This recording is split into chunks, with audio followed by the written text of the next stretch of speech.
Chalice! You don't think he's mad about this, that he's not there? Nah, Tom he was very self-critical. He said, Yeah. I made a couple of mistakes just because I wasn't used to the feature match. Yeah, I think he's probably rather noble about the whole thing and he's just happy about World Chalice. All right, Mystical Shine Ball. Lee, the World Chalice Fairy. World Legacy, World Chalice, Ash Blossom and Joyous Spring, and Kyoto Waterfront are the opening 5 for Marco Perico. He does not go first, however. Typhoon is going first with Zefra, Divine Strike, Dragon Shrine, Stellar Knight, Zefra, Xiton, Zefraxi, Treasure of the Yangtze, and Xiao Tu, Darkness. And immediately we see a very strong play opened up by Typhon, activating the Dragon Shrine, only to be immediately shut down by the Ash Blossom from Marco's hand. And Pei passes over with just 2 cards being set to the field. Oh, this is great. The World Chalice player is playing something that Thomas didn't, which Matt and I played in our builds when we were playing World Chalice so long ago, Transmodify. You can actually transmodify a Shine Ball into... I would be so scared right now if somebody just summons like a Mystical Shine Ball. You're just like confused to no avail. You're like, what is happening?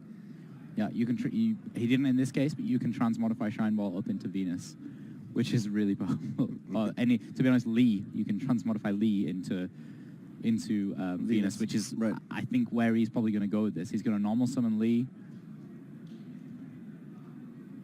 Okay, maybe World Legacy. He's definitely going to use Transmodify at some point.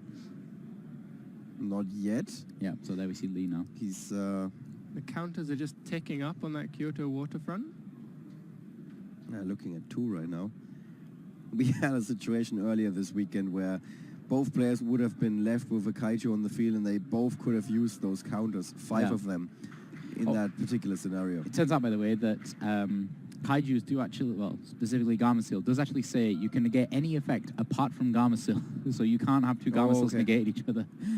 Never ever come up before, but that may have come up in that game. So, in playtesting. Somebody in the Konami office, oh, this is no fun if I have 5 counters on my Garmasil and you have your own Garmasil. Yeah. So we have to do something about that. Here's Aram. Right, so 4 counters now. I still haven't seen that Transmodify, Luke. Oh, just wait. Just you wait. It's going to be pretty hype when it happens. Coming soon to a duel near you. Transmodify. Yeah, yeah, wait for it. This Lee is going to turn into something. We actually did a TV spot this weekend. I feel like you guys should have been in it. After that little display. In a world full of World Chalice monsters. I also actually want to say sorry to Christopher Nielsen. He told me that in 2015 at YCS Rimini, I told him that if he keeps winning, we're going to feature him. I didn't specify that it was at that event. So he went up to me this weekend and he said, you told me back then in 2015 that if I keep winning, you're going to get me a feature match. I won a couple of rounds this weekend. I'm in the top 32 now. It was a really good strategy, I have to say. It was a really good strategy. Yeah. We still didn't get his feature match just because we always had another feature match that was completely crazy in terms of what decks we saw. Yeah. God Dragon and revive second. So at this point, do you still owe a feature match to Christopher? Yeah, I think that's... He just needs to keep winning. That's a question. Exactly. That is the perfect response. He just needs to keep winning. I do have to say I feel a bit bad about this. Yeah. In the next event, where he's not playing the most popular deck, I guarantee him a feature match as long as he is, let's say, like 3-1 or better. 4-1, 5-1, all of that is fine. If he's like still in competition for day 2, gotta get a feature match. If he just comes up to me and reminds me that he has to keep winning. Speaking of keeping... Didn't see Transmodify. He would have Transmodified Lee right there, in fact. Yeah, nobody believes that. Oh, come on. So, Marco Perico, with his World Chalice deck, takes the first game. Wow, World Chalice is actually a real deck. Matt, please, if you are watching, back me up here. He was going to Transmodify at some point, right? No, he wasn't. No, he wasn't. He was holding back just for you. I'm pretty certain that he can hear you on the headphones, and he's like, I can do this without Transmodify. Yeah, I think that's exactly what it was. It was purely spite. Just so Luke is getting salty, yeah. I mean, maybe it's also him, like, taking revenge of sorts. Yesterday, my pizza order was done in the same way. I only ordered pizza Hawaii, which is with pineapple, to scare off all of our Italian judges, so nobody would eat my pizza. That worked pretty well. Now the Italian is like, okay, I'm going to show you guys. Yeah. This is how we do it. We don't even need Transmodify to win duels. The Transmodify, just the pineapple on the pizza at that point. Pretty much, yeah. He must have thought that. That must have been his theory there. Even the guys in chat are now berating me about this Transmodify. They're like, oh yeah, it's useless. I would like to encourage them. They are correct in their assumption that you are wrong. Come on, Marco. Is that a Rescue Ferret at the front of the deck It is. there for Yep. Marco? Yes, he is playing Rescue Ferret. It's a card we haven't really seen much of. Ever. Yeah. Okay, we did talk about the side deck of the Young Sing deck in last round's feature match. Yeah. We didn't really talk about the side deck of the World Chalice deck. Even the rest of the deck, Marco is playing some really interesting things. He's playing Ava from the new Wave of Light structure deck. A card that is really hard to find in our app. Yeah, and and also Herald of Orange Light. He's also playing that. Rescue Ferret, also kind of weird. One of my favorite things he's playing Jinzo in the side deck. Oh my god. We were talking about Jinzo yesterday after we saw all of those super old cards, after we saw things like Regeki, Monster Reborn, stuff like that. I was like, we're going to see all the classics this weekend, including Jinzo. Yeah, also Christia. So Jinzo and Christia, great targets for Sarayuya. Assuming, he's definitely playing Sarayuya. He's playing two, in fact. Oh my. So he's playing two Sarayuyas. I see the overextension on the wall already. Well, we know that Sarayuya can be a great card and a terrible card. He's got one for each. Yeah, we've been shown that this weekend.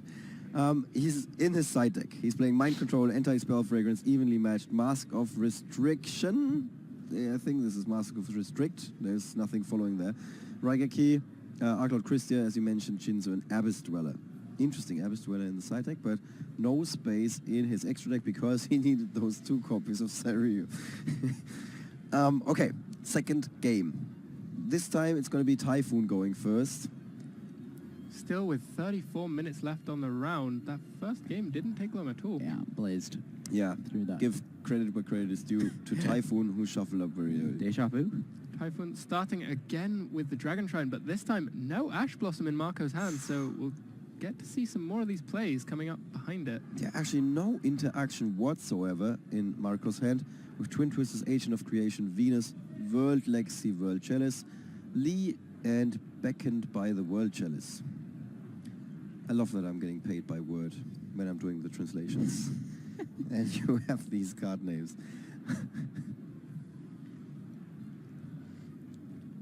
Okay, he can't, of course, activate that second copy of Dragon Shrine in his hand. There's a hard once per turn clause on the effect. Yeah, we've seen that earlier, that he won his match in the top 8 with Disruption and not with like super big monsters or anything.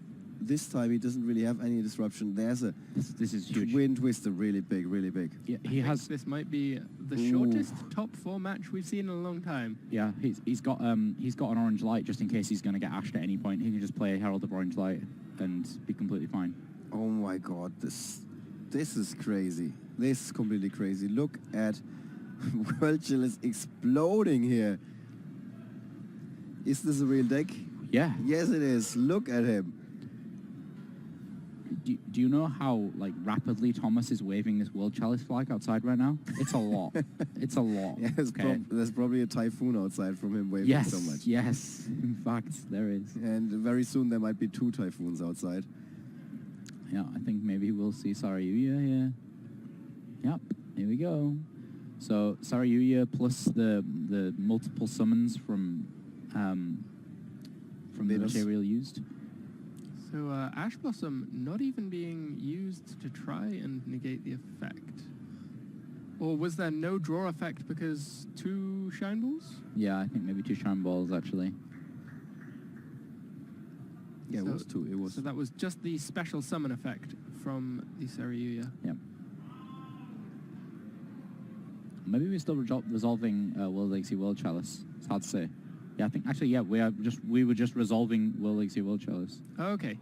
Yes, of course, it's impossible to use 2 Shine Balls. The materials all have to be different names. It's just a matter of how many total. Yeah. Wow. That is looking good indeed. I'm in shock yet again. That's the first time this weekend that we've seen a twin twister hitting anything of like importance. And two things. In the semi-finals.